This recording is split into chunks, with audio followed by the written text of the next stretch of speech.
Hadichot. Et la Halachot. Chazak ou Baruch, Rabotai. B'Sorot Tovot. On est aujourd'hui le 27 dans le mois d'Adar en hébreu. Zach, c'est une journée pure, une journée aussi très dure. En ce moment, avec tous les événements qui se passent, toutes ces personnes-là, Kadosh, pures, qui ont été assassinées, et on ne sait pas où on va. Et cette question aussi se demande des fois. On sait qu'en Israël, on doit être en sécurité. Et où on va? Cette question, la vérité, a été posée par Moshe Rabbeinu il y a plus que 3334 ans. Quand il avait vu l'esclavage, et qu'il n'y a que nous, le peuple juif, à l'époque, qui souffrait comme ça. Imaginez-vous toutes les personnes qui mouraient tous les jours sous l'esclavage. Et il a dit à Dieu, mais pourquoi nous comme ça? Et vous connaissez la suite. Quand il a vu Datan va Aviram, qu'ils ont été délatorés, il dit Rashi, hein, quand ils étaient colportés, parler sur lui parce que, ah, tu veux nous faire. Et là, Moshe Rabbeinu, il a dit cette phrase, ces trois mots-là, Achen nodar adavar. Maintenant, j'ai compris pourquoi, malheureusement, le peuple juif a mérité de souffrir à l'époque. Sauf que, chers amis, le Rav Kanievski Zichrono Livracha, qui est décédé il y a à peine une semaine, hier, vous avez bien remarqué, après l'attentat qu'il y a eu à Bnei Brak, c'est la première fois qu'il y a eu comme ça une fusillade à Bnei Brak, incroyable.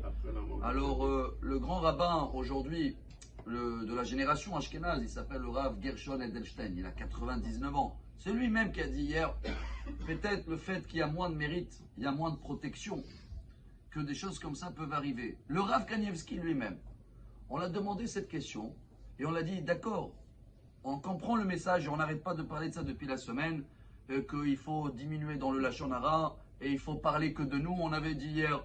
Mais quoi, à cause de quelques-uns qui font tout le temps dans la média, ils parlent que des autres. Il y a des gens, les pauvres, c'est leur métier même, hein, ils parlent que des autres, et à cause d'eux, nous on doit souffrir.